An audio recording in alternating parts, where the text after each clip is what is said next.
Hi, my name is Katie Gomez, and the camera person is Amy Klakowski, and we're interviewing Sergeant Raymond Salvie, and today's date is December 16th, 2004. Okay, could you please state your name, branch of service, and rank for us? Okay, my name is Raymond Salvie, it's S-A-L-V-I-E, and I served with the United States Marine Corps in World War II with the 3rd Marine Division. Okay, and what rank did you receive? The highest rank? Well, the highest rank when I got out the second time would be a sergeant. It was probably a PFC when I was on Iwo Jima. Okay, and what were you doing before you joined the Marines? Before I joined the Marines, I was in high school.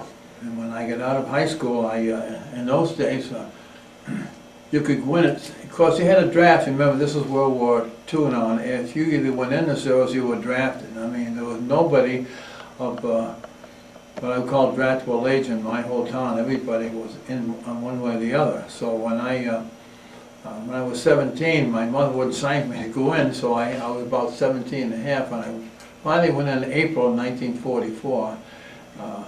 You know, I would have turned, I think probably turned 18, so that's when I first went in. And what was it about the Marines that made you choose that branch? I don't know. I think, well, I had known something about them. I think I knew a normal Marine years ago, but I just liked the, you know, the type of outfit it was. And they were hard to get into. I mean, they didn't take everybody, so you had to qualify physically and mentally, so that's why I chose them. Do you think Pearl Harbor had any effect on your decision to join? I was in high school when they had Pearl Harbor. I'm sure that it did, because a lot of men left school and went in. In fact, when I went down the first time, and the guy said, I tried to join up when I was 17. He said, "Listen, kid, finish high school." He said, "Oh, no, don't get out of school." I said, "Because you know," he said, "you'll have enough time," which I did. Okay. How did your family feel about you entering the military? Well, like all mothers, I only came from a family. I have a sister, Marie, and myself. There was only 2 of us. I was the only male in the family, and of course my mother was not too happy about this thing. It was wartime. I would have gone one way or another. Either I would have gone in or would have been drafted. So, but just like every other mother, you hate to see her son go to war. And she became resolved to it, you know, after a while. Okay. Were any of your relatives in previous wars or have any military experience? Yeah, I had an uncle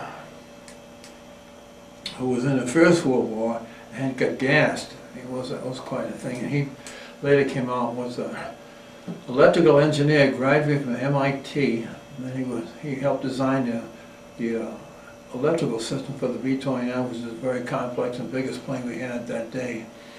I had a grandfather who fought in the Civil War, 1861 to 1865, 4 years, and he never got killed or injured. I don't know how that ever happened, but it was lucky.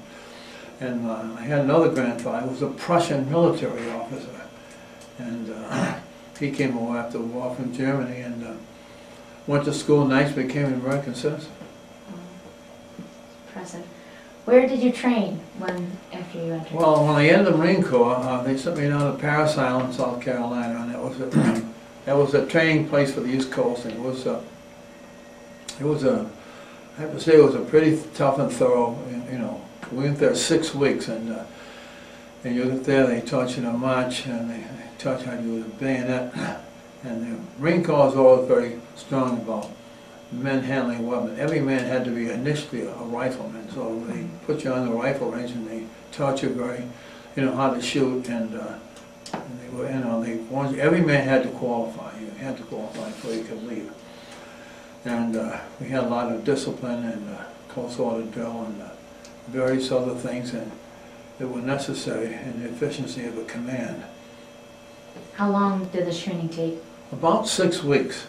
And I went down there in the spring. I went down in April, and I know that was I just got out of there before it got too hot, but it was a very, very hot place, and we had very rugged training, and we went on from dawn to dusk.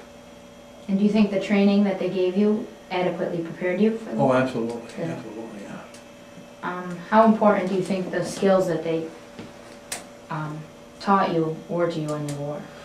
Well, they taught you the basic skills. You went into a boot camp, and then, which is generally, you know, I guess how to obey orders really, and you know, and how to function as a unit, and you know, also to be a good a rifleman. And they gave everybody tests on it. They had various tests to see if you were what you were best qualified for. And I know that after I left there, I went to Camp Lejeune. I got additional training now. This is now in an amphibious warfare. We went out and did landings and things of this nature. So I was still what you call a basic infantryman when I was there. And when I left Camp Lejeune, I got on a train called a troop train and went across what they call the southern part of the United States, up all around through New Mexico and those areas, and up into California. And it was Camp Pendleton, a huge Marine base out in California. I had some very minor training there, still, you know, with amphibious warfare, and that's when I boarded a ship and went over to Guam. Now, when I got to Guam, I got assigned to the 3rd Marine Division, and that's when they put me in an 81mm mortar outfit, and there they trained me to be a mortarman. And the men who did this had 2 campaigns under their belt, so to speak. They had Guam and Iwo Jima. They were all experienced men. They were all very competent, good men. So I got trained with these men, and it became a mortarman. And even when I went back in the second time, I was still a mortarman, because they have an MOS, which is called a Military Occupational Specialty, and it's and every man's assigned this number, and they can tell by looking at this one. There's I can't think of the number now, but I know that I was mortar NCO. So no matter where I went, that was my specialty, was mortars. How were you picked to be a mortarman? Just randomly? Well, yeah, it was kind of random, because after I got to Guam, we got off the ship, and he marched us up into what became a permanent 3rd Marine Division base up there. And we were like a replacement battalion, so we came up there, and we're all standing in line, and one of the NCOs came out of the mortar unit, like I said, called H&S Company. And he said, I need 4 guys for mortars, and they're all lined up there. So the first sergeant says, it's you, you, and you. So they picked a society that wasn't somebody big, because mortars break down to 3 pieces: a large base plate, and it's a tube, and there's a bipod, and they all have to be carried. So they wanted, you know, fairly big and strong men, I guess, that carried this equipment, and that's how I became a mortarman. Wow. What were your duties in Guam? Like, what were you stationed to? Or? Well, when I first got there, I was, when I got assigned this unit, there was still a lot of Japanese on the island, and we had 100-man patrols and smaller patrols, and we had to go out on patrols very frequently, because the Japanese were all around the island. The island had been so-called secured, but not really, because it was the jungle full of them. So I went on jungle patrol, and there I was taught how to, you know, how to operate in the jungle and different things. I went on jungle patrol in these places, and as I mentioned to you before, that it's kind of a nerve-wracking thing, because the enemy is all concealed in all this brush and the jungle, and you can't see them until almost you're on top of them, and they'll shoot you. If you're on a patrol, you know, you're walking one behind another, like, and probably 5 paces behind. A lot of times they let the first guy go through, shoot the second guy, and maybe the guy in the end, so you never knew. And you always had to be constantly alert, understand, trying to spot these people before, you know, they shot you. But it was you're always on edge, and you always have to keep your wits about you, because it's, you know, it's constant danger all the time. And what, like, hardships were you faced with, like diseases, bugs, anything? Well, the island, of course, itself had a lot of, they had a lot of insects over there and things of this nature. They also had, I had tropical fever, which is called dengue fever, and I got what they call amoebic dysentery on top of it. And dengue fever is caused by a mosquito bite, and of course, people that came from, you know, the United States, we didn't have any resistance to anything like this at all. It was not, our culture had never had anything like this. So the natives were, you know, they had immunity, but we didn't have. We had to establish this immunity. I got very sick, until my body was able to produce enough immunities to, you know, to overcome the disease. And then I had dysentery and lost a lot of weight. And but I finally, you know, I regained my health, and I was probably sick for about 2 months before I was able to go back to my unit. How did you recover? Were you given medicine? Or? Not too much, some medicine, but you don't really, there's not too much you can do for amoebic dysentery. We had some antibiotics, but most of it, as far as the dengue fever, your own body, you know, you had to wait until you know, it overcame it. Now, it's in case of malaria, they had Adabrin and certain things that give you, but in this particular thing, I don't think it worked for dengue fever. It just sort of, I was young and strong and healthy, and I finally got over it. And this happened to a lot of men there. Were you guys given any shots or vaccinations before you went over?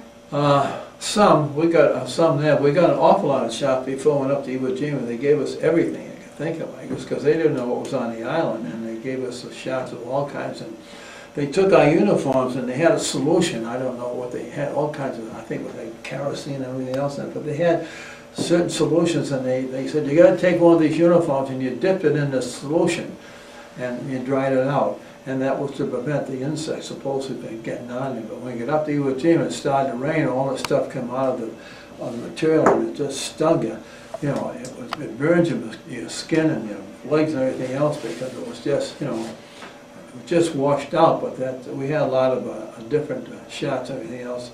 You know, they didn't know what they were running into up there, and they had to be prepared for this stuff. So we did have, up to Iwo Jima, had a lot of different shots. And they got so many at once. Some of these guys, you know, will get sick from them. You know, they stand in line, they give you one shot in each arm. You know, boom. How long were you in Guam for? Well, Guam was my home base. I landed in there and trained there. Went on jungle patrol there. Went up to Iwo Jima. Came back to Guam. And I was on the field maneuvers. Because unbeknown to me at that time, my outfit was trained to hit Honshu, Japan. They were going to actually invade the island of Japan. And I was up there training. In fact, we were out in the field, and it was around August 14th when I got the first bomb, and I know that we had a unit there. I'm trying to think of it's a portable generator is what it was, and we were sleeping on this in these pup tents we had, and I heard this noise out there, and this generator started up, and it was a PA system, and the man said that they dropped a big bomb in Japan. That's all he said, and they dropped a big, and he said, I think, you know, we'll be able to go in tomorrow morning. So what they did is they, after we got done with it, the maneuver was like over. We went back to our base, and when they dropped the second bomb in Hiroshima, Nagasaki rather, and of course the war was over, and these men who were I was with for so many months there, they had 25, 30 months, 38 months, some of these guys have been over a long while. So now the war was over, they rotated all these guys, and they sent them home. And the outfit, you know, was very small, and there was I was still in the island of Guam. Probably I had about a year and 3 quarters, and you know, I didn't have enough time to come home. You didn't come home, you know, unless you had a couple of years over there. So I went. When I was there, they finally said, we're going up to Japan, China. I said, China? I said, yeah, we're going to go up there and help Chiang Kai-shek out when he's having problems with communists up there. So we boarded a ship and went up there and sailed up to China. And I did 6 months in China. And then finally when I left there, I took a ship from Taku to Hawaii, and from Hawaii back to San Diego where I left. But I had been overseas for about 2 years. And after Guam, you went straight to Iwo Jima, right? Yeah. From Guam, we went to Iwo Jima, and then I came back to Iwo Jima because back to Guam. That was my home base. In other words, you know, that was the island had been established as our home base, so that was it, and we were there. How did you take a carrier, obviously, to Iwo Jima? No, we got on troop ships. They were actually what they call assault troop ships. And you get on these ships, and they probably held about 2,000 men, and their job was to take you up to into the waters off these islands, and then you boarded what they call landing crafts called Higgins boats, and then you went into these boats, and the Higgins boats had a ramp that came down from the front, and when they hit the beach, the ramp came down, you ran off into the beach. What was the landing like? Was a lot of people sick and... Well, I didn't go in the first landing, like I told you, because the 4th and 5th Marine Division made the initial landing. The beach is only 4,000 yards long, and they couldn't accommodate all these troops. And it was crowded as it was, and then you got to bring all supplies and men and everything else, and unloading the ship, ammunition, and taking wounded out and things of this nature. So I didn't get in actually till we tried to get in on the 20th, but we couldn't land.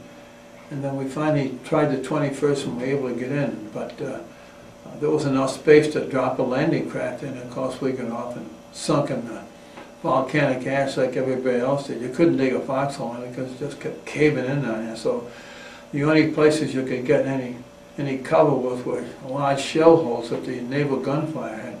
Well, you could stay in those, and we'd get 2 or 3 guys and get in one of these holes and stay there. Did you know anything about Iwo Jima before? Nothing.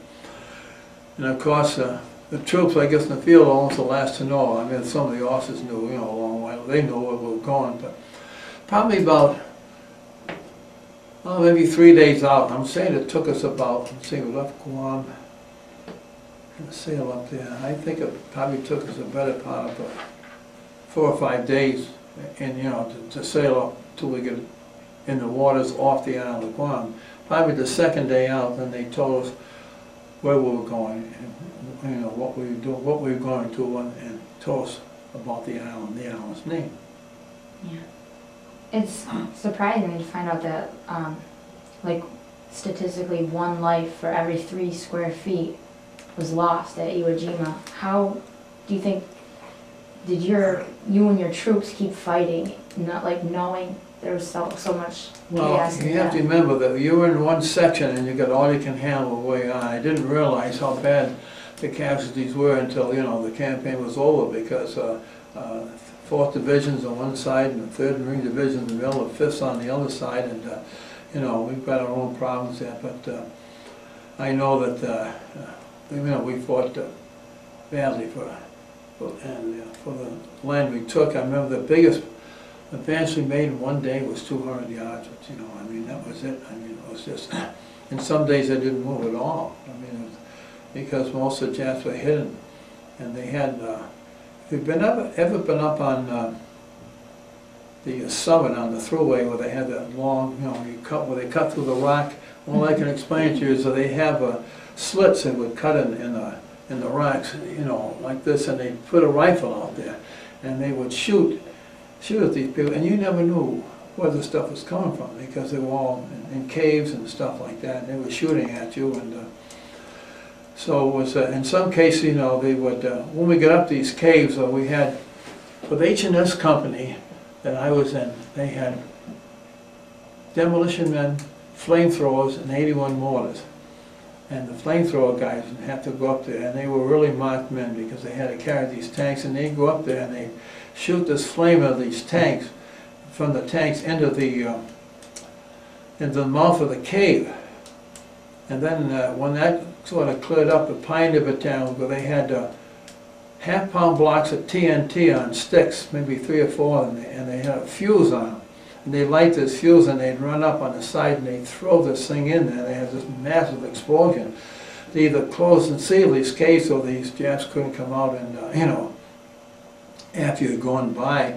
But in many instances, of course, these caves were all interlined. They connected from one to the other, and they could go in there. But in many cases, I read an account that a Japanese officer said one time, and he said it was a terrifying thing because when that flame came in there, the smoke would overwhelm you, and of course it consumed all the oxygen in there, and that stuff it was airplane fuel, it was high octane fuel, and it was had a jellied composition to it, so that it shot out in the stream, and it was all fire when it went out there.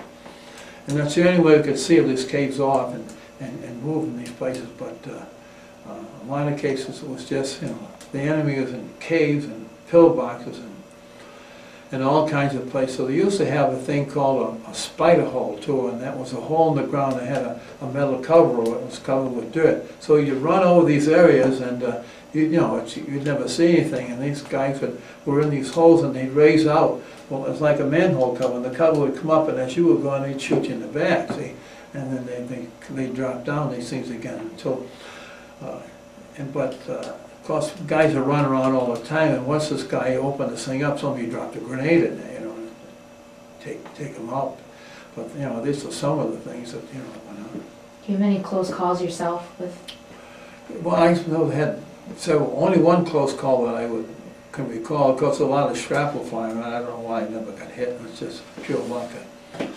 I was unloading some ammunition one time, and I know that I got one shot bounced off a rock wall, and it was too high, and the next one the dirt spit up in my shoe, and I knew that I had to get out of it because the first shot was too high, and the second shot was too low, and the next one probably would have got me, but I had to get out of the area. It's lucky the guy wasn't a better shot. What do you think is the single most thing that motivated you to fight? Is that your comrades or the cause, or? Well, I guess the fact that you wanted to get the war over with, we were in this thing and we wanted to get it over with, and you were with a very good outfit, and there's a lot of esprit de corps, and you fought to keep your own to keep your own life alive, and also to take care of the men who are on the left or right of you, because it was all we're all in this together, and the thing is that you just wanted to to keep going and get the campaign over as soon as you can. Do you want to show us those pictures? Tell us what those are. This one picture here that I had this blown up. This picture originally was a short picture. It was about 2 inches by 2 inches, and it was 60 years old, and I took to a place and I had it a digital, and they come up with this. What this was after the war. They had a form, and this was a sand there, and they would, and every grave they had a mound there. They had in fact, I had another picture, doesn't show it here, but they have grave registration. These guys would come up there, and beneath every one of these crosses is a Marine, and what they did, they had a bulldozer come up and they dug a very large trench, and these men were laid in ponchos there. And in some cases where they could find it, they took your dog tag and they put it on the cross with your name on it, and then they in some cases, like had a P here, but also Protestant, and if you're Catholic you had a C, and then but they had a totally different outfit. It was called grave registration, and it was their job to handle all these bodies, and they made all these crosses and everything. And after the battle was over, the final thing before we went down the beach, and we went through the 3rd Marine Division Cemetery, which was this, and you can see everybody with the helmet off, and we gave our last respects to these people. And this man here that you can see where my finger is here, that is a former observer who came from Richmond, Virginia. His name was Admiral Jett, and he died on the Iwo Jima. And they took a picture. I didn't take this picture. Another man had this picture. I must say, incidentally, that we had to do this on the slide because all pictures and everything that passed out had to go through security, not security, but it all had to be censored. Everything was censored. Every picture and everything was censored, and nothing was allowed to go out unless it was censored. So he took all these pictures, and we got these because he brought the roll back, and he took it out and mailed to his sister in New Jersey, and she made copies and sent them back to us, and that's how we got this picture here. But my mother and father lived in Virginia when they were first married, and I took this picture, and you could barely see his name because it was J-E-T-T, and of course as you expand something you lose detail, and you can hardly make it out here, but I knew who it was because I knew where the grave was, and I had this thing for years, and I've always wanted to. Over the years I thought I should return this picture when I came back. I thought I should give this particular picture to the family, but I didn't really have enough courage to go down and do it because I didn't know how they would receive it. You have to remember that they talk about closure. In those days, people didn't have any closure because men were left on these islands, and that was it. This is a picture of the 5th Marine Division Cemetery, and there's, as far as you can see, there's all these crosses and markers on people's graves.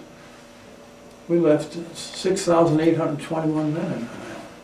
Now, in the 1980s, when you gave the island back to the Japanese... Yes, 1986. Yeah. Were we allowed to keep these graves here, or what happened to them? What happened there, the Marine Corps contacted the families, and they said that the island would be returned back to Japanese. I never know why. I read that they really didn't have any military, any other kind of significance. We had a radar station there and a weather station all during the war, and because, you know, as our bombers went up there, they could, you know, they get radio reports and everything else. And also the airfields on Iwo Jima were vital, because from these airfields, these P-51 fighters now could escort our bombers up to Japan, and so that they wouldn't get shot out of the sky. And this, because the bombers usually came out of Guam, and they had to fly tremendous mileage, and they'd have to fly all the way up there to Japan, bomb, and come all the way back. And if they got hurt or something's wrong, they went down the ocean. And so they needed these fields bad. And they couldn't provide fighter escorts because fighter planes could not carry enough fuel to make a round trip. So that's why we got up there and took over 2 of those airfields. We desperately needed them. And the B-29s, there's a number of them, they crash landed there and saved, you know, a lot of lives. Did you at all participate or witness the flag raising on Mount Suramachi? I didn't know, because that was done with the 5th Marine Division. The actual outfit that raised that flag was Easy Company, 2nd Battalion, 28th Marine Regiment, and the 5th Marine Division. I was on Moriyama Airfield number 2 because we had set up just on the outside the airport there. Well, it wasn't much of an airport, it was just a strip down there. The Japanese hadn't finished it. The Salvies come over and did a wonderful job. They were actually working that field while the fighting was going on. As we progressed up the aisle, they came in behind us and did this stuff. But my first impression of seeing the flag was from Moriyama Airfield number 2. It was probably later in the morning, and I just happened to look back, because Suramachi is a prominent feature there, and I can remember seeing the flag on top of it. Of course, I was quite a distance away, and the flag was small, but I could still see it. I wasn't with it. How did you feel when you saw it? Well, felt pretty good, because that was the first flag raising on Japanese soil, and we did it. What did this do for, like, American troops' morale? It did a great amount. I think that the ships in the harbor, especially because they were closer, could see the stuff, you know, and their whistles and horns went off, and you know, and guys were down on the beach and everything else, and they all cheered. They told me, you know, well, we felt pretty good, you see, because for one thing, the island was terrible because all the artillery and mortars, you know, we were in an open position on that beach there, so once they got that island, that we secured the top of that island, it really helped us, you know, and we didn't get to beat up so bad. How do you think American equipment did against Japanese equipment? I think pretty good. Now, I know that I never saw a Japanese flamethrower, but guys who were flamethrower operators said, you know, they were kind of a Rube Goldberg affair, so they didn't have the sophistication.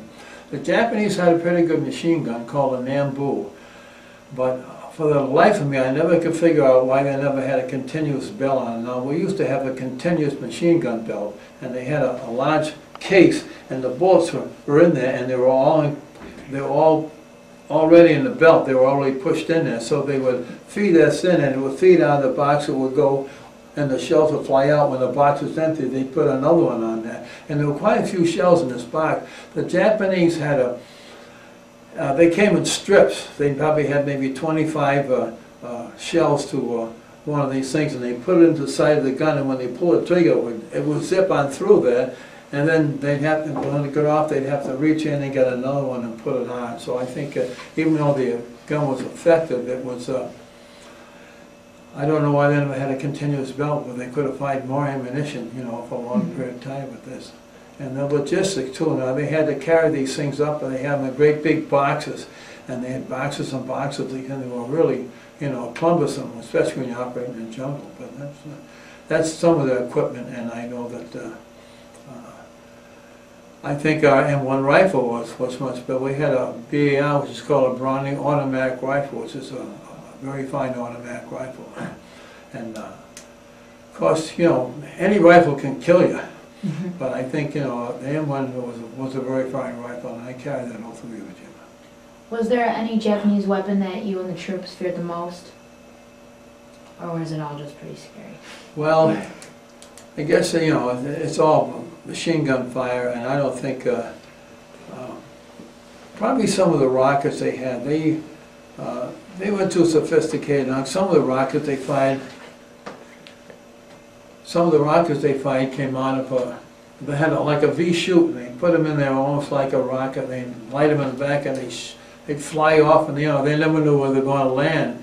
And they also had what they call a spigot mortar, and it was a big mortar, and they put the shell in it, and the thing would tumble through the air. You could see it, but they didn't really have to worry where it was going to land, because it was all troops, you know, behind it. I mean, they had somewhere it's going to land. And but I think some of the things like that, you know, the unexpected that you wouldn't see.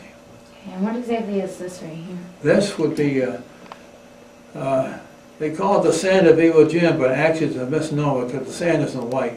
This is sand from Iwo Jima, and it's actually, it's volcanic ash. It's black ash, and it has the kernels of it, if you want to express it that way, are quite big. And when we tried to put equipment or move anything in, it just sank right down in it because it didn't have any resistance to it. But this was, and I bought a sample of this. This didn't come back with me. It was a long story. It's how we got it. It came up from the 50th anniversary of Iwo Jima, but they had an outfit that went over there and picked up the sand and brought it back.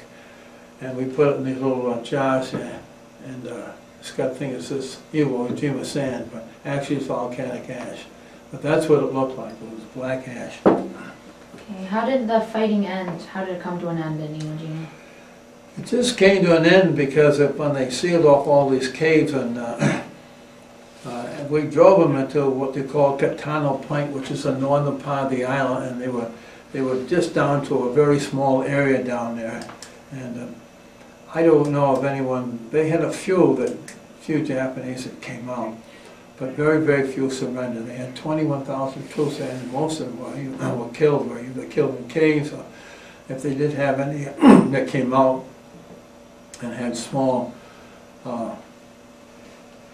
engagements with us, you know, they lost. So, but in the end, it came to the very end when they got pushed into the corner there, that there was, you know, that was the end of it, because they were just, if they didn't come out of the caves, we just put flamethrowers in there and seal them in, and when the Seabees came up, we sealed all these caves in. They put tons of earth there to seal them all in, and if they were in there, they died.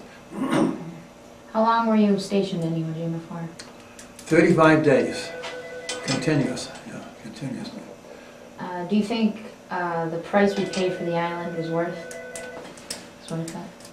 Hard to say. I think so, because I read later on that the Air Force was very thankful, because a lot of these planes that came back from Japan never, you know, they never get back. If they go injured, they went into the water, because I don't think a lot of these pilots lost. The plane sunk. Even if they did get you know, get off the planes and on these little rubber boats, it didn't last.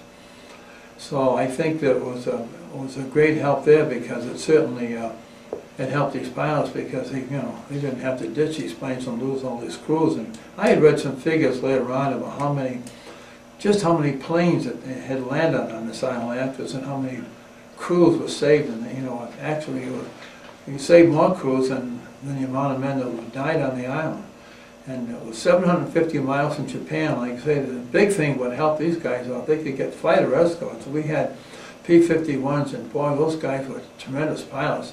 And they provided all this air cover for them. They would go to Japan, and as the Japanese sent up any planes, you know, they could shoot them down, and they didn't. These bombers were they were really sitting ducks up there. They were huge planes, and even though they had gun turrets below and up above, you know, they couldn't. The planes would come down and strafe them. But once they got air, you know, fighter cover, it was a big thing, and I'm sure they appreciate it. After you're done in Iwo Jima, where were you sent to? Well, after Iwo Jima, went out on the went back aboard ship. It wasn't the same ship because some of these ships had left with wounded and things like that. They took a lot of people back to Guam, and when they got airfield, some of the real bad guys, they flew back. But they put us on these Higgins boats, and we went out to this one ship, and of course they dropped a cargo net over the side, and we crawled on the net. And it come to find out it was a merchant marine ship. They were part of this huge task force that came in. They probably were carrying, you know, supplies of all kinds, and they had unloaded everything they had, and so they wanted, they needed troops to take these men back. And they had arrangements there that they were able to set up sleeping quarters on the ships, and the ship sleeping quarters were, they had one pipe, and then they had like 4 or 5 what they call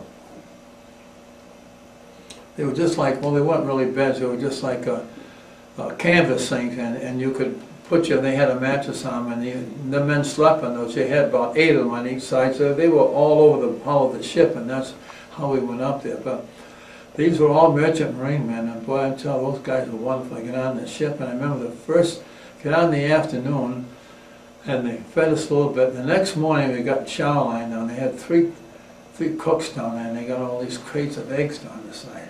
And the guy says, Jesus, he says, you know, how would you like your eggs? And the guy says, what do you mean eggs? Because we lived on powdered eggs and powdered sugar and powdered everything. And the guy says, geez, can I have 2? And the guy said, you can have 6 if you want. You know? And he says, how many would you like? And the guy said, gee, can I have 2? He said, you know, have as many as you want. He said, you want them, you know, fried, scrambled, everything you want. I think we ate everything they had in that ship. The guys were starving, you know. They come up and they fed you all you want, sat down at the table, and all these merchant marine guys would stand around there talking to us. And we had different souvenirs and stuff, so we gave all these guys and stuff. And I remember sitting at a table one time, and we had all this toaster, and they had a jar of jam there, and the guy said, gee, he said, you know, we'll have to split this because there's no more. And the guy says, wait a minute, I'll be right back. And he goes, 15 minutes later, he comes back, he's got a whole box full of jam. He says, you know, take all you want. He says, whatever you need, you know. And they fed us wonderful, and they made ice cream at night on the ship, and they really treated us good. We were the first troops we ever had in the ship, and it was just, they overwhelmed us, really. And this ship took you back to Guam? They took us back to Guam. And then how long were you in Guam? Well, we went up there, like I told you, then we started training for Operation Olympic, which is Honshu, Japan. We were supposed to, in November of 1945, we were supposed to go back and land on. I didn't know, this came out much later, that we were supposed to hit Honshu, Japan, and I know it would have been a terrible, terrible battle. And I was out in the field when when they dropped the atomic bomb, when they came in. I'll tell you, then actually the older men went home, and I was still, you know, still there on the island. And that's when the U.S. government decided they would go up and help Chiang Kai-shek, because you know, to fight the communists up there. We didn't actually get involved in the fighting, so to speak, because we were just up there to assist the Nationalist Army over there. But in the end, they got overwhelmed anyhow. So I went from Guam up to China. China, what were your duties in China? Well, we got there, and a lot of it was guard duty. They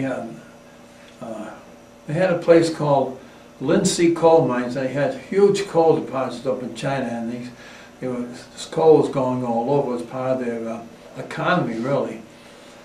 And they had, the Japanese had one guard on every open coal car that went through there, because the people were so cold that they tried to steal this coal.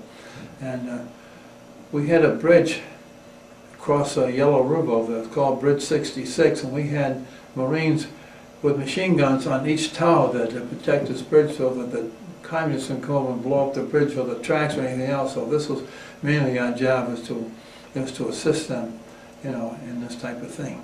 How about Chinese civilians? How do they treat the American troops? They treated us very well up there. Yeah, they really did. We went over there, and of course we were very helpful to them, and we brought in, you know, on top of food and things, you know, and these people lived up in the North China Plain, and they had nothing up there, and they were really in bad shape. And we fed a lot of these people, and I can always remember they had we never had any kind of a GI camp. We never had any scraps of food left over, because what we didn't eat, the Chinese people took, and what they didn't eat, the animals ate. So we had a brand new GI can and never even used it, because there was absolutely no waste of anything. How did you find out that Japan unconditionally surrendered to the U.S.? Well, it was just, I guess it was announced, because after they announced in Nagasaki, they said, you know, that the war was over and the Japanese had surrendered. They actually didn't sign the surrender document until, I think, September 2nd on the USS Missouri, which would be in Tokyo Bay. But we knew then it was all over. Yeah. How did you feel when you heard? Relieved, very relieved. In fact, one of our jobs up there, when we went up to China, was to, I think there was maybe 2 million Chinese, Japanese troops were still in China, because they had occupied an enormous area of China near the sea there. And our job was to repatriate a lot of these Japanese, and they were glad to get home. They never gave us any trouble. We'd go up there, and they'd come down and turn all their weapons in, and we'd put them on these ships, and they went back to the homeland. So they were all happy to get home. We didn't have in those days, as they have in Iraq now, you know, where they have all these insurgents and these stuff. These guys were, I think, like us, who were glad the thing was over, and they were stuck up there, and they didn't know how they were going to get home. They had no idea. They thought maybe they were going to get killed, you know. But our job was to repatriate them and send them back home, and take all the military stuff and everything they had and give it to the Chinese. What was your opinion of the Japanese during your combat? Well, basically not too good, I guess, because I had known a lot about atrocities, and I had been with men who had been on some of these islands, and some of the things I felt that some of the atrocities were uncalled for, and I didn't have, for the actual Chinese soldier, I didn't have a Japanese soldier, I didn't have too much respect for, because you have to remember in the war too that it's either kill or be killed. It's either them or it's you. And of course, in many cases there, I know some of these, especially some of these guys that got captured during the first part of the war, some of them were beheaded, and they were in prison camps for 4.5 years, and you know, they were practically destroyed. And the Bataan Death March, there was a man who lived in Syracuse, and he was a survivor of the Death March, and he said, you know, when they started out, that they had to walk 65 miles from Bataan to this camp where the Japanese had them. And he said if you stopped to urinate, or if you stopped for any reason, you were shot. And he said the guys that were sick and couldn't go on, he said if they fell down, they were shot. And so they were dragging their own people along, and they were just trying to keep them going. And he said, we get up to this camp, and he said, and we'd line up there. He said, every morning the Japanese officer would come out, and he said, if you point his sword at you, he said, some soldier shot you in the back of the head. You know, there were a lot of atrocities, and the rape of Nanking was probably occurred about 1939. It was a real horrible thing. I've got a book on it, and it's you can't believe what happened. And a woman who wrote this book, her name was Iris Chang, and her grandparents lived through this thing. And there were, I think, 300,000 of these Chinese civilians that were destroyed, raped, pillaged, and bombed, and it was an awful mess. And you know, their atrocities were real bad, and I never, you know, it took me 50 years to get over some stuff. Yeah. How does your opinion about the Japanese during the war compare to your opinion of them now, today? Much different today, because you have to remember that it's a complete change of the old guard, if you want to call it, is now dead. You know, all these old people at my age are all gone, and their children have come on, and now it's their children. So it's, you know, it's advanced to the stage that I think the biggest thing that ever came to my mind, because you got to remember, the Hirohito was a god to these people, and he was the absolute ruler, and they worshipped this guy. And at one time, I know that they were having some kind of an anniversary for Hirohito, and I saw some pictures, and a lot of these Japanese young people were going skiing up on some mountain, and I knew then that it would change, because they always when they never saw this man. If he spoke on the radio, they all bowed and everything else. But I knew that it changed, because these people had no connection with the war, and they had no connection with him himself. So I mean, it was much different. We had the generations came after him were much better. So, and I think all this stuff faded in the background. Many people in Japan don't really know how bad some of the stuff was. The Japanese today have what I would call historical amnesia, because a lot of this stuff they wish to forget, and it's never written down. There's no recorded stuff. And in fact, I had a book on Iwo Jima that I had sent back to Japan with my man one time. Hopefully somebody will read this stuff. But it was never, it might have been too embarrassing, but they never would admit to some of these things, even today. And after the Japanese surrendered, were you allowed to go home? Well, like I say, I went up to China and stayed up there 6 months. And then they came out with a point system.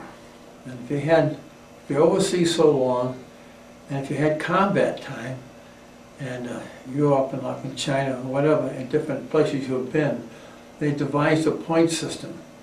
And if you had so many points, I don't know what the actual number was, so 50 of them, six in my mind, but if they had enough point system, they went up on these outfits, and they drew up orders, and they took you from this outfit, and they transferred you back to the United States. You also actually cut there, and I had to go back and get on a board ship down in Taku. See, I guess it was Taku, China, and sailed down the Chinese Sea, that we call the China Sea, and then over to Hawaii, and then they stayed there, and they got fuel, and they went from Hawaii to San Diego, and I think I'm not sure, but I came in almost in the same place I had left.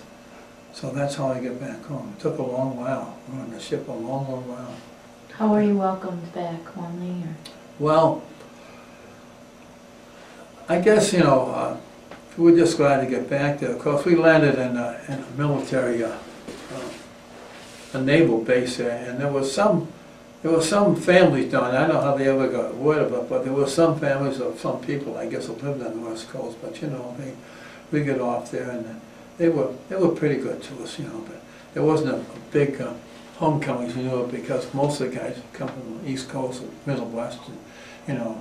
So we got off there and went in and went to these barracks, and when they got everything straightened out, then they had to put another troop car together, and we went across the country again, and I ended up in Maryland when I finally got discharged at Bainbridge, Maryland. And then at this point, when you returned after World War II, was your military service over? Yes, it was, because look at my discharge there. When I went in the war, it said DNE on there, and they said, you know, they said how long you've been in. I said DNE. DNE stood for the duration of the national emergency, and the national emergency had to be declared over by the President of the United States. So I mean, when you went to war, there was no coming back home. I mean, you didn't do 4 years. You just stayed there until the war was over. And I know that on these islands, if your parents died, you never got home. Even the officers never got home. I mean, there was no way. I mean, if you were in a gun crew and they took 1 or 2 men out, you'd be hurting. So I mean, they couldn't take these men out. They needed them. And then I understand you played some part in the Korean War, didn't you? Yeah, after I got out and I went to the University of Massachusetts, and I enlisted in the Marine Corps Reserve in Providence, Rhode Island, because I lived in Massachusetts, just over the line. And I was in the active reserve, and we had to meet once a month, and we had to go for training 2 weeks out of the summer. So I was in the active reserve, and this was in I forget when I joined. It must have been in the spring of 1951. 1950. Because the Korean War started, and of course when the North Koreans come down, they pushed all the South Koreans in what they call the Pusan perimeter. There was only a short strip of land, and they were almost pushed into the ocean. And they took all these troops, they emptied out all these camps they had, and sent all these men over there. So when I came down, there was practically nobody there. Just they activated all the reserve officers. I got activated, went down there. And I was originally with a 155 house outfit, but it didn't make any difference because my MOS was mortar, so back in the mortars I went. And they trained for a whole year down there. And then they had an armistice. And I said to one of the guys, well, you know, we should go over there because those guys went through the Chosin Reservoir and all this, and all these battles over there.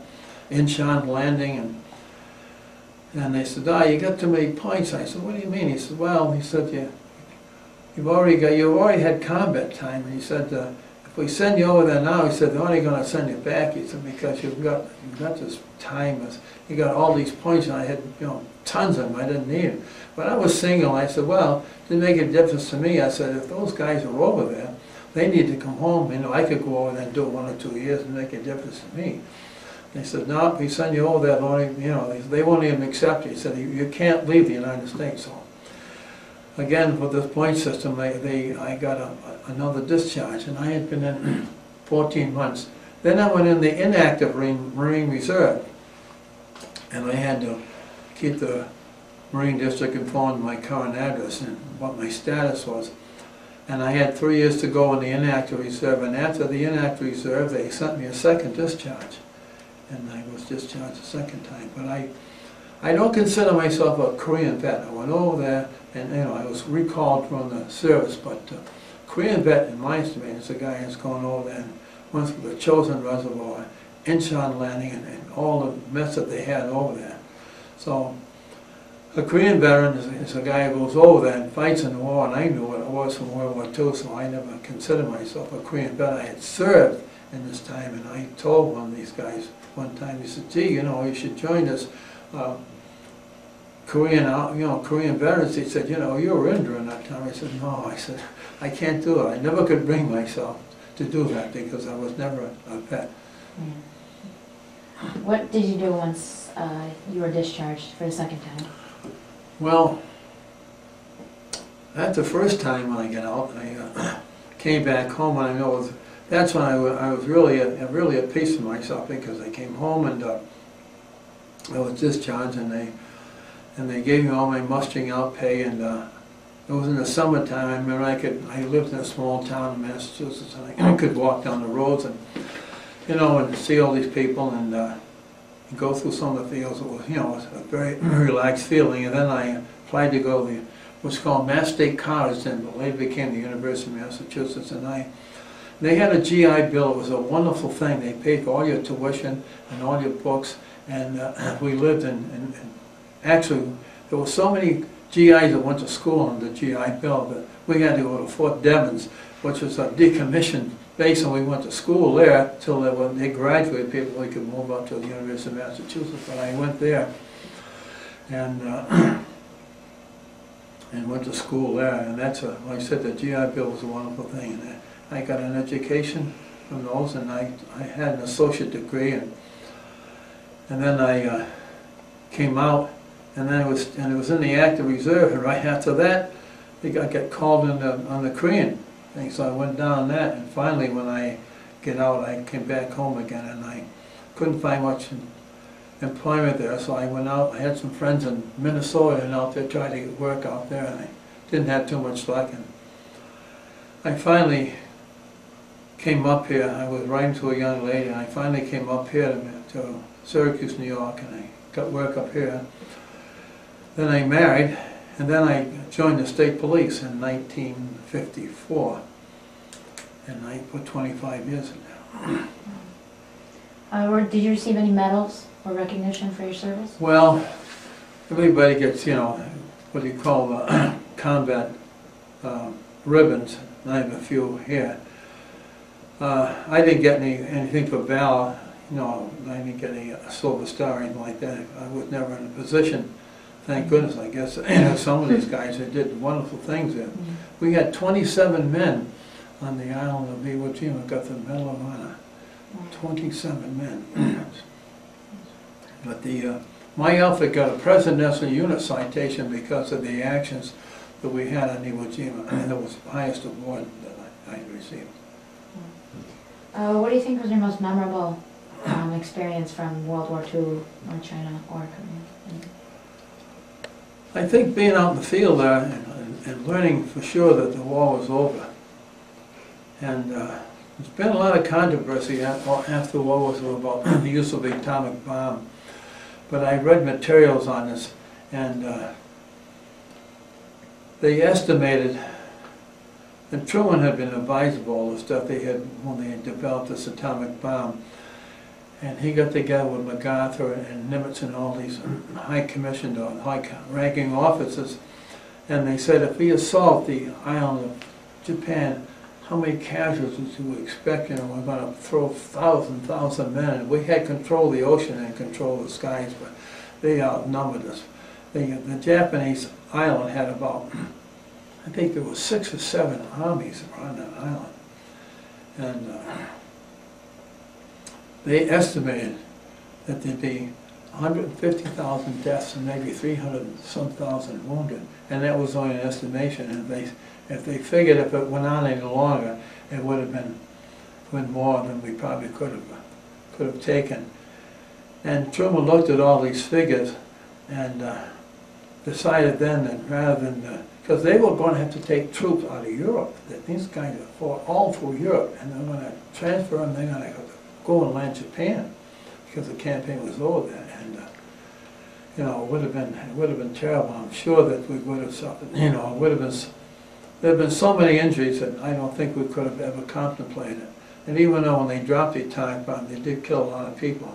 In the end, it really didn't kill as much as it would have had if we had landed there. We would have slaughtered a lot of their people, and they would have slaughtered a lot of us. So actually, it was a great thing. It certainly ended the war, and Truman had an awful decision to make. But I know he's responsible for a lot of us being alive today. What? By the name of DeMarco, and he was on Wake Island, and about 2 days after they bombed Pearl Harbor, they went up and they overran Wake Island, and he was one of the Marines that were captured there, and I think he spent 4.5 years in the Japanese prison camp. I don't know how he survived. But anyhow, he lived in Syracuse, New York, and we invited him to come down to this thing, but he said it was his wife's 50th anniversary. He declined. He said, no, I wanted to thank you very much. And he you can't get some of these men to talk about this stuff. They'll only talk to it if you on other combat veterans, because they have some kind of a feeling for each other. And I think it's very hard because I remember one time a guy told me, he said, I was given a talk one time to some people, and some lady asked him, and he was telling all about these campaigns and what they went through and everything, and she says, could you describe what it was like, you know, being in combat and being there? And he stopped and he thought for a while, and he said, I'm sorry, lady, he said, but if you haven't been there, I can't explain it to you. And I thought, boy, how true that is. It's just, you know, I guess you have to live it. Because I see some of the stuff in Iraq now, and I talk to some of the guys who went over there. It's a different kind of warfare over there. We knew where the enemy was over there, you know, and when we were done, they were defeated, and that was it. There was no fifth count, there was nobody, you know, people running around trying to, you know, do something later on. See, even the Japanese people were up there. Those Japanese troops, they've been up there, you know, they didn't know when they were going to get home. They had no idea. They thought probably going to get all thrown in prison camps and die, because they kept telling me, you know, the Americans going to kill you all. But when they came down there, they were very, I guess they were pretty, you know, they were pretty glad, because we took all these things, and you know, they were very helpful, very cooperative, turned in everything and had all these records and gave us all the, you know, rosters of men and who were there, and we made arrangements to take them and put them on trains and get them over their own country. So they all had glad to get home there. But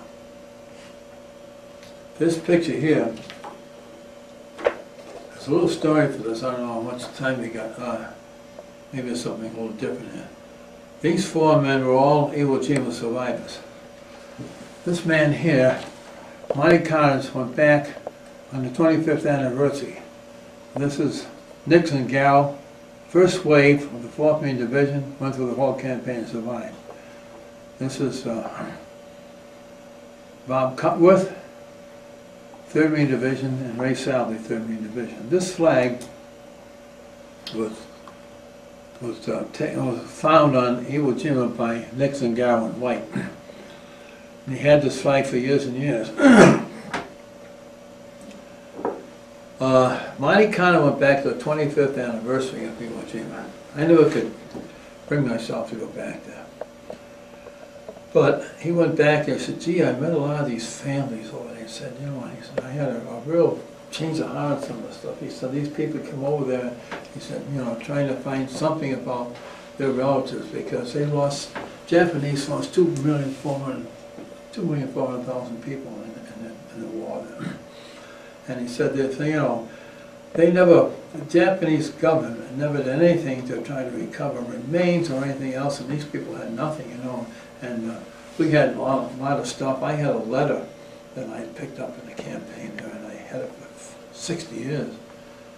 But when I got over there, and he was talking to some of these people over there, and he found out there was an outfit that a man had started up. His father had died in the Philippines.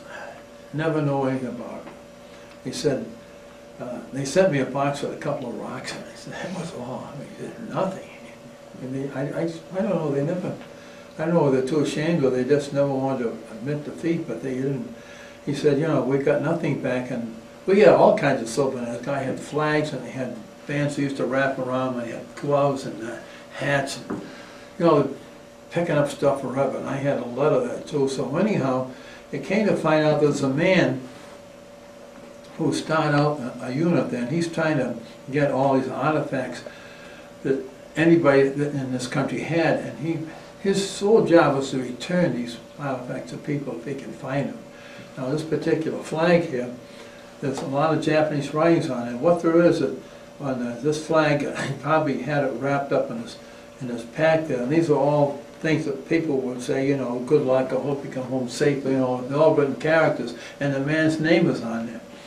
So when they took this flag back, it was all translated, and he finally found the family that took this flag, and they sent us a tape. So in Japan, Japanese, I couldn't understand it all, but it was a tape that was done by a Japanese TV, and they bought this flag and returned it to the family. And so that's how that flag got up there, and we were all up there, and they sent, the Japanese government, a TV station sent a crew over to Japan, and we met them last April in a hotel just outside the airport there, and we turned in all this stuff, and they sat us around, they asked a lot of questions like you're doing, and all these type of things. But that was something that was extra, and I know that Monty Collins was standing on Iwo Jima talking to a guy, and you know, a couple of feet away from him, they were discussing something there, you know, and he said, as he's talking to this guy, there's a hole in the guy's head, and some sniper had shot this guy in the head, must have went right over his shoulder. He said, "That guy fell on my arms." He said, "Yeah, I shot him right in the head."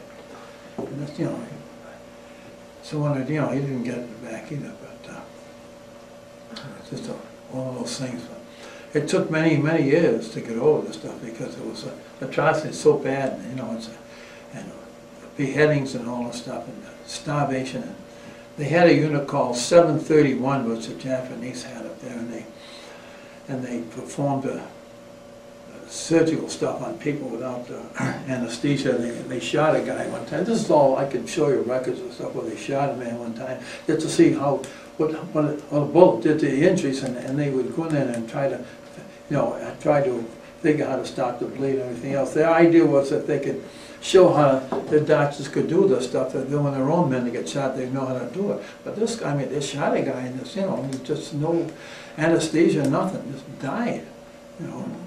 And they got, in one particular case there, they, I think it was up in China there in the war, they just, now when I went through Paris Island, went through bayonet training and stuff, we had these great big burlap sacks were full, you know, with sand and everything else, and you had to learn to parry and how to use a bayonet and everything else. Well, the Japanese guys took one of the people and they tied him to a stake and they bayoneted this guy to death.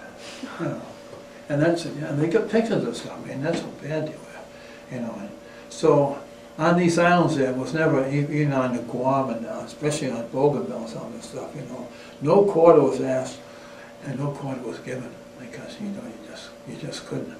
And it reduces you sometimes to something that you don't want to be. And I know that they had a saying one time that all officers and men upon command shall advance to kill or be killed, and that's what it amounts to. But I would say that that on the island of Iwo Jima itself, that it was a hell on earth, never to be forgotten in man's lifetime. And I hope never ever to be repeated, because the carnage was unbelievable, especially on those beaches when you first land. You got the dead, the dying, and the wounded, and they're all laying in close proximity to each other. And then you got the enemy that's laying on the battlefield for several weeks in various stages of decomposition. And it's like looking into the very pit of hell.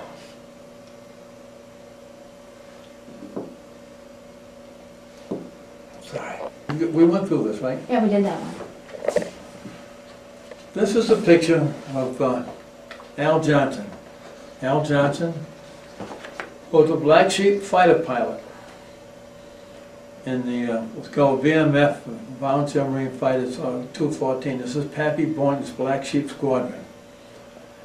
And this is November 1943, and this is an island called Vella La Vella.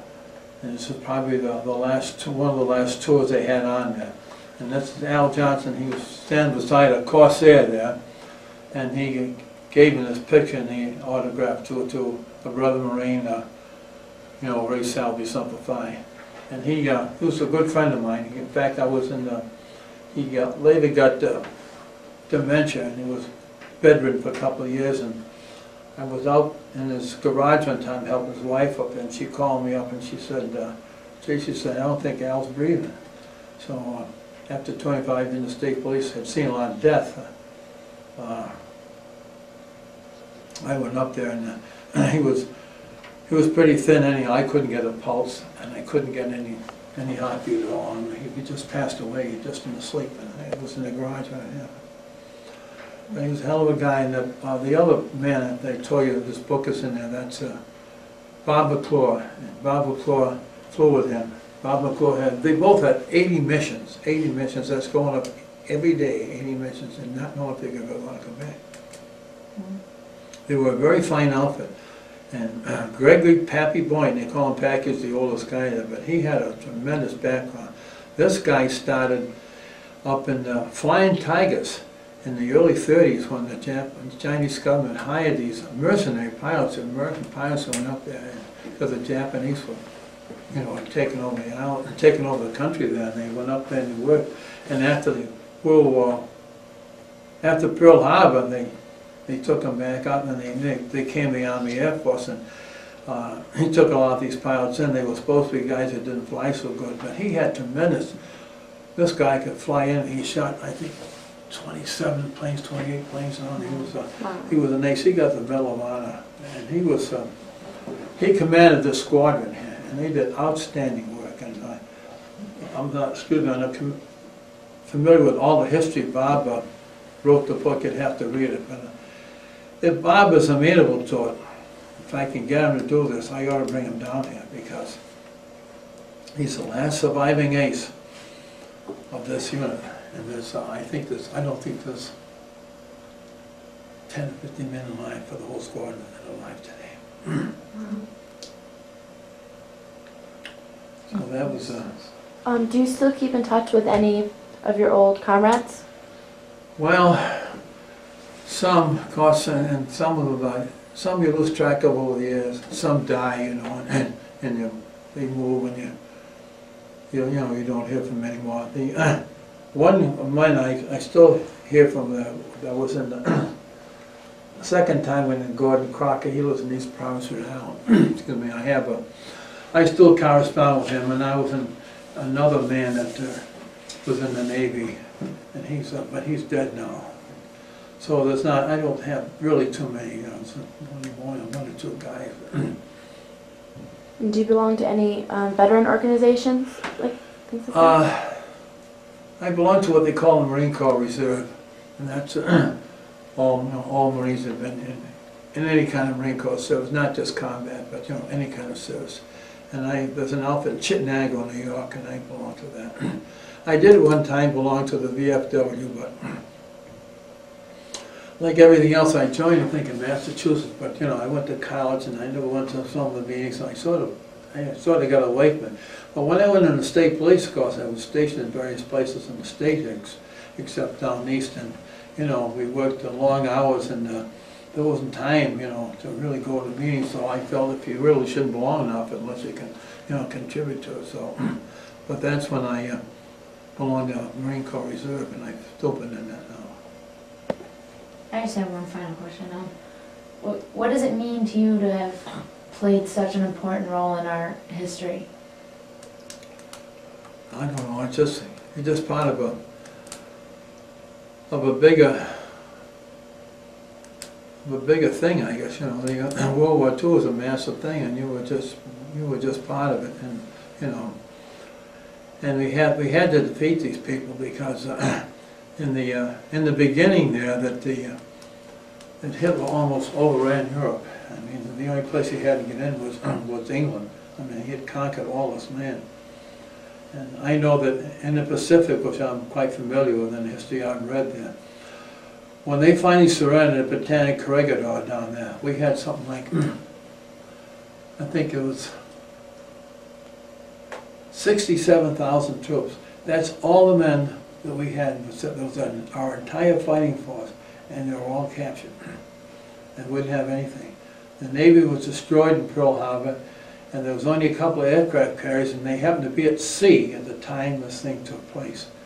And one of the things that the Japanese didn't do, and they come to find out later, after they bombed Pearl Harbor, they bombed the airfields, and of course in the battleship Row, and they sunk a lot of the ships over there. There was a huge power plant on there. It's ran by oil. And this also supplied power to the whole island of Oahu down there. And once they had left down there, they never destroyed this power plant, because they would destroy the military stuff. But that power plant ran 24 hours a day, 7 days a week, and they put all these ships in there, and they repaired all the stuff. And they worked, you know, day and night down there, putting so many ships back into action. Do anything else? Well, thank you so much for your time. We really appreciate for letting us it. interview and for your service for our country. Thanks. My pleasure, ladies.